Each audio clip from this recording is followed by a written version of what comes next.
pagi pemirsa dimanapun kalian berada. News Nusantara hadir kembali menemani Anda di edisi kali ini.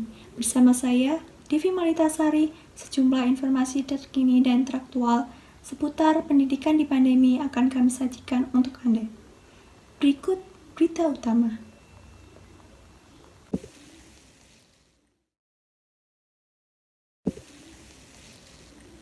Pentingnya pendidikan karakter pada masa pandemi. Kriteria risiko daerah berdasarkan warna. Tips belajar efektif menyambut daring 2020-2021.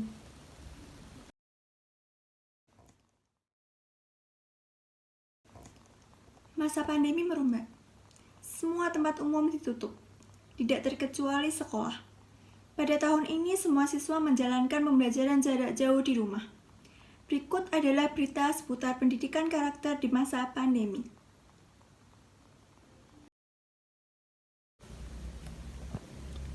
Terkait jumlah peserta didik hingga 22 Februari 2021, terdapat 90% peserta didik yang berada di zona kuning, orange, dan merah dalam 429 kabupaten atau kota, sehingga mereka harus tetap belajar dari rumah. Adapun peserta didik yang saat ini berada di zona hijau hanya berkisar 6%. Nadiem menegaskan, proses pengembalian keputusan dimulainya pembelajaran tatap muka bagi satuan pendidikan di kabupaten atau kota dalam zona hijau dilakukan secara sangat ketat, dengan persyaratan berlapis. Keberadaan satuan pendidikan di zona hijau menjadi syarat pertama dan utama yang wajib dipenuhi bagi satuan pendidikan yang akan melakukan pembelajaran tatap muka. Sesuai kebijakan Kemendikbud yang diputuskan pada 15 Juni 2020 lalu, yang bukan zona hijau di rumah saja. Pemirsa, kita bisa lihat dari diagram berikut. Diagram tersebut merupakan persentase dari pendapat para orang tua yang menunjukkan perlunya bantuan guru dalam pendidikan karakter anak. Sekolah tidak hanya menjadi formalitas bagi para siswa, tetapi juga sebagai peningkatan motivasi belajar bagi siswa. Respon perasaan anak dalam menghadapi COVID-19 bisa terlihat sekitar 2.200 anak lebih memiliki perasaan takut pada COVID-19, dan hanya 55 anak yang merasa biasa saja. Hal ini membuktikan bahwa COVID-19 mempengaruhi psikologi anak dan bisa berdampak pada motivasi belajar yang terganggu oleh rasa takut. Anwar Makarim menerbitkan Surat Edaran Nomor 4 Tahun 2020 tentang pelaksanaan pendidikan dalam masa darurat COVID-19.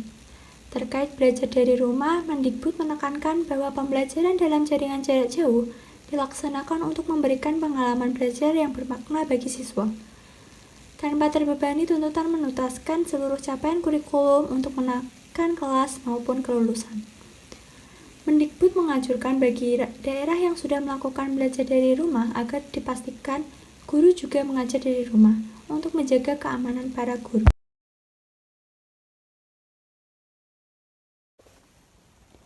Selama kegiatan daring ini, beberapa siswa mengikuti pembelajaran yang dilakukan di rumah, dari kegiatan tugas, ulangan harian, penilaian akhir semester, hingga praktek yang dilakukan secara individu atau kelompok dengan jumlah anggota yang ditentukan. Dengan tetap mematuhi protokol, jarak rumah tiap anggota pun tidak terlalu jauh. Beberapa siswa mengaku, selama kegiatan daring yang dilaksanakan kurang lebih dari 1 tahun, cukup membuat kewalahan. Karena pembelajaran yang bisa dikatakan sangat mandiri di rumah, guru hanya berbasis mengirimkan materi dan latihan soal, tanpa ada penjelasan secara langsung, dan untuk siswa yang ketika merasa kesulitan dalam pelajaran pun kadang sulit untuk bertanya dan memahami penjelasan guru jika penjelasan tersebut hanya tertulis di via chat. Kendala lain yang dirasakan adalah terkadang sulit sinyal.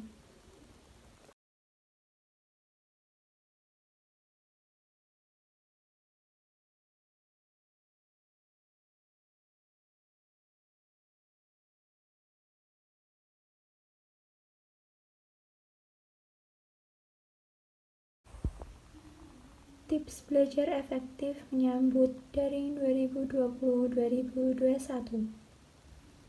Apa saja yang harus kita persiapkan? Pertama, mempersiapkan tempat belajar yang nyaman. Hal pertama yang harus dipersiapkan tentunya adalah tempat belajar. Tempat belajar yang nyaman tentunya akan membuat konsentrasimu semakin meningkat. Usahakan untuk tidak belajar di tempat tidur, sebab fungsi tempat tidur adalah untuk beristirahat dan bukan untuk belajar. Yang ada, kalian malah ketiduran nantinya. Nah, jadi usahakan untuk belajar di meja. Tata meja dengan rapi, kemudian persiapkan perlengkapan belajarmu dan hal-hal lain yang dapat membuatmu nyaman ketika belajar. Seperti misalnya dengan menyetel musik-musik yang santai, lilin yang wangi, dan tentunya jangan lupa untuk memastikan penerangan yang cukup. Tips kedua yaitu selalu membuat reminder. Membuat reminder sangatlah penting, sebab ini akan membantumu untuk dapat mengatur waktu lebih baik. Selain itu, dengan membuat reminder juga akan membuatmu tak lupa mengenai tugas yang harus kamu kerjakan. Kamu juga bisa mengukur rentang waktu untuk mengerjakan tugas tersebut. Dengan begini, tentunya waktu belajar dan bermainmu akan seimbang. Yang ketiga adalah memastikan koneksi internet berjalan lancar. Komponen utama dalam pembelajaran daring tentunya adalah koneksi internet. Koneksi internet yang baik akan membuat proses belajarmu menjadi lancar. Untuk itu, pastikan ya koneksi internet kalian berjalan dengan baik ketika sedang melakukan pembelajaran daring. Yang keempat, mempersiapkan camilan agar tak bosan. Kegiatan belajar tentunya akan membuat tenaga kita terkuras. Meskipun secara fisik kita tak banyak bergerak, tetapi belajar menguras tenaga karena kita berpikir. Untuk itu, tak ada salahnya mempersiapkan camilan. Selain menambah tenaga, camilan ini juga bisa membantu kalian agar tak bosan ketika belajar. Camilan yang baik tentunya adalah camilan yang sehat. Nah, buah-buahan salah satunya. Ini bisa menjadi opsi camilan sehat untuk kalian. Yang kelima yaitu menjauhkan diri dari distraksi atau gangguan. Rumah sejatinya adalah tempat untuk menenangkan diri dan beristirahat. Namun, mindset ini terkadang bisa mengganggumu untuk fokus ketika belajar. Mindset seperti ini harus dirubah. Selain karena hal ini, banyak hal lainnya juga yang bisa mendistraksimu saat belajar. Contohnya seperti TV, smartphone, dan lainnya. Jadi, yang harus kamu lakukan adalah berusaha untuk mengurangi kegiatan-kegiatan ataupun menggunakan benda-benda yang bisa mendistraksimu ketika belajar. Nah, itu dia 5 tips belajar efektif menyambut pembelajaran daring tahun ajaran baru 2020-2021. Semoga bermanfaat ya. Tetap semangat dan sampai jumpa. Pemirsa, informasi tadi sekaligus mengakhiri perjumpaan kita di Poi News Nusantara pagi hari ini. Saya Devi Maritasari mewakili seluruh kerabat yang bertugas pamit undur diri dari hadapan Anda. Selamat pagi, sampai jumpa.